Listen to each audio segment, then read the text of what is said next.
You were born here? That's where I was born.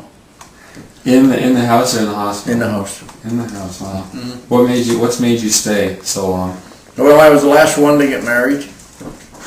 Then my dad wanted to get out of the real estate business. Because he was fairly old at that point. Yeah. I never moved out of Ashburnham. Did you ever work outside of Ashburnham? I worked in Fitchburg, Townsend. I ran my own business in Leominster. What kind of business? Machine shop. How long did that last? Oh, very nice. 13 years. Around what time period? 19... Let's see, when did I get out of there? This is 09, so 2000. Probably 1996, 98. Till recently? Or was that when it ended? No, I retired 12 years ago. Okay, so it was from like the early 80s Yeah. to the mid-90s, Yeah. okay.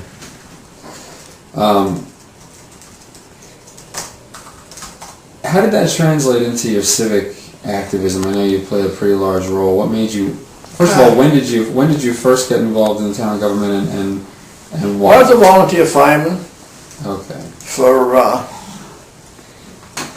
hell, I hate to tell you how long, but I went right through the ranks up to deputy chief. And then it just got too much, so I got off at that point. Very nice. That was under, who was chief then? Oh, Taylor, Okay. when Irving Taylor was chief. And then at what point did you get onto some town boards? Then I went on the advisory board. Around what year? Early 80s. Okay. Did you become a selectman straight from I was on the water board before that. Water and sewer? Or was Water, this sewer. before? Well, it was only water at that point. Yeah. Sewer came in. So you're on the water commission? Yeah. You're an advisory board member? Yeah.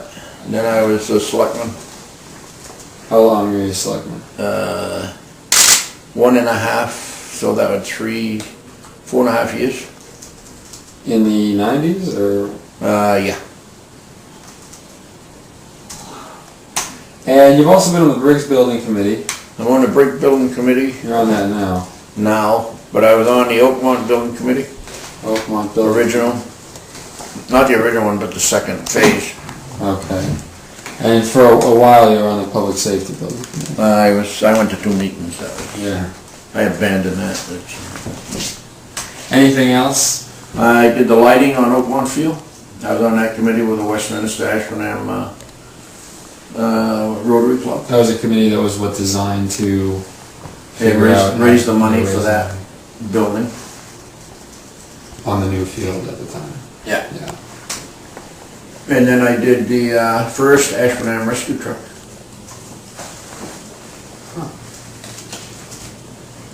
Well, that's the first one there. First ever rescue truck in town? Yeah. Wow. And you were on that? Yes. And you wrote it, or you helped raise money to get it? I helped raise the money for it. Was there a committee designed for that? There was a committee on that whole thing. What year was that?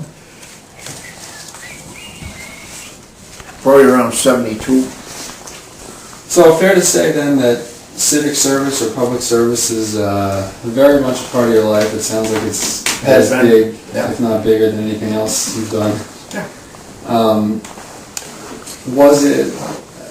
What are the values that take someone to that level? I mean, what is it about you or your I think what upbringing you that- want to do, I want to get involved in it because I want to see the town move ahead, in the right directions, but I would say the late 90s, early 2000, it just seemed to deteriorate for some reason.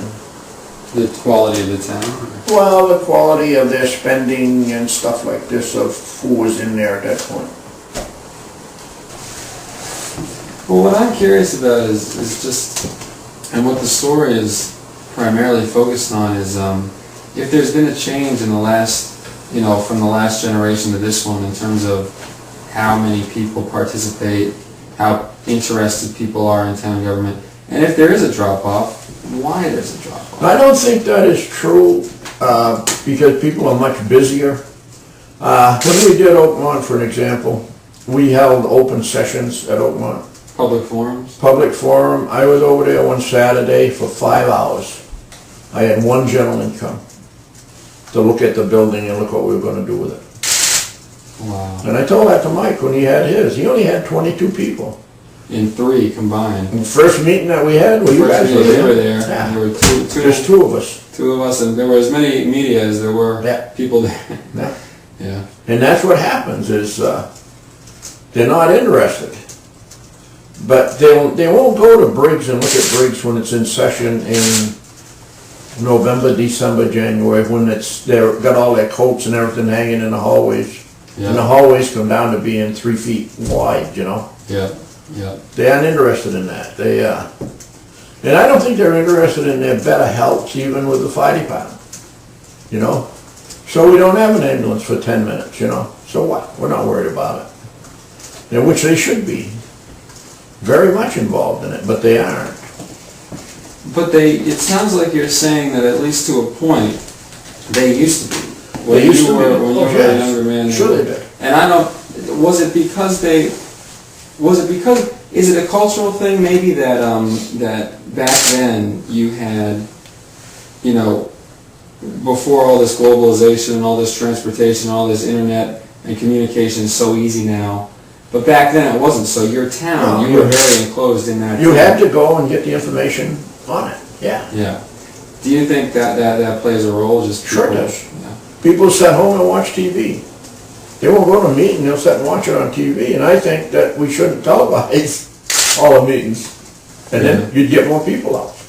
You worked in the area when you were working Fitchburg, Townsend, Leominster. I mean, it's not right next door, but it's close. Yeah. Do you think, is that the case for most people in town now, or do you find that more people work further away? More people are traveling much more distance to Boston and all that. Yeah. You know, we have people leave town at 5 o'clock in the morning and don't come back till 6 at night, you know? Right. And their time is limited because they want to spend more time with their families and all this. And that's actually another question I wanted to ask you. When you were growing up, did you have all these after-school activities? Did you play a lot of sports? Did you? No. You just went home after school? Sure. I went to school in Fitchburg, actually. Oh, really? Yeah, I went to Fitchburg Vocational. And that time we used to leave here at 7:30, but the bus didn't pick us up here. We had to walk to the center of the village to get the bus to go to Fitchburg. And if you missed the bus at night, the last bus was at 2:15, you walked home or got to ride some other way. You didn't have a night bus or nothing. Yeah. So the day was not as cluttered for you. You had a school day, you came home. So your parents didn't have to go to your games? No. They didn't have to. No. Do you find that parents tend to have, one of the things I've talked to a number of Their life voters, is very cluttered. yeah, voters that I've talked to say, well, we'd like to go maybe to town meeting, but we always have games, so we gotta go for our Yeah. kids. Have you heard that same stuff? Yes. Yeah. But you gotta weigh it out and see which is most important, Right. you know? Well, make the argument for me as to why you think that the town side is more important, going to the meetings is more important. Well, I think it is because it's your livelihood of how you're gonna operate your house and pay your taxes and that. You've gotta be a voice in what's going on in your community. You know, you can go to baseball games or tennis games or whatever, but that don't give you any voice in what's going on in your community. What can town leaders do to try to get people more involved? I don't know if they do anything, really. Mike DePantis, our superintendent, does a lot of stuff. And he tries and tries and tries. But I told him on these meetings that we were having, I said, Mike, you ain't gonna get a lot of people. Because they aren't interested in it till it comes down to a vote Right. of what we're gonna do, you know? And then you'll get quite a few people out, but then now I guess maybe he might agree with me that it was true. with what they got for a turnout of 22 people and 3 meetings. Does it ever frustrate you seeing? Yeah, it does. And then of course it gets voted down. What's that? I mean. But do you want to pay taxes or do you want to pay the police? Right. You know, you got to educate these kids. You got to give them an education so they can go on in life. Because that's the main thing. Like when we were growing up, it was different because there were so many jobs and so many different opportunities that you could do without having a college education in it. You know, but now you don't have them. Your big factories have closed up. You know, your labor and market, your laborers, we'll say, that you would use then, is deteriorated. So you've got to have a good education in order to move on. And I don't see why people, you know, would hesitate to do this. Do what? To do better schools and all that.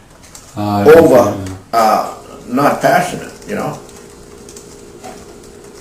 And I don't believe, in my own mind, that the school committee, as many meetings as I've been to, tell you false information. They're telling you real information, what's happening. If you don't believe it, as I say, you can watch it on TV, you can go to their meetings. You know, and you can question them, you can talk at every meeting. But people will go there and they'll just sit there and not say a word. Hey, you know, why can't we change the busing route? So why can't we do this? Why can't we do that? Right. They won't offer nothing, they'll just say no.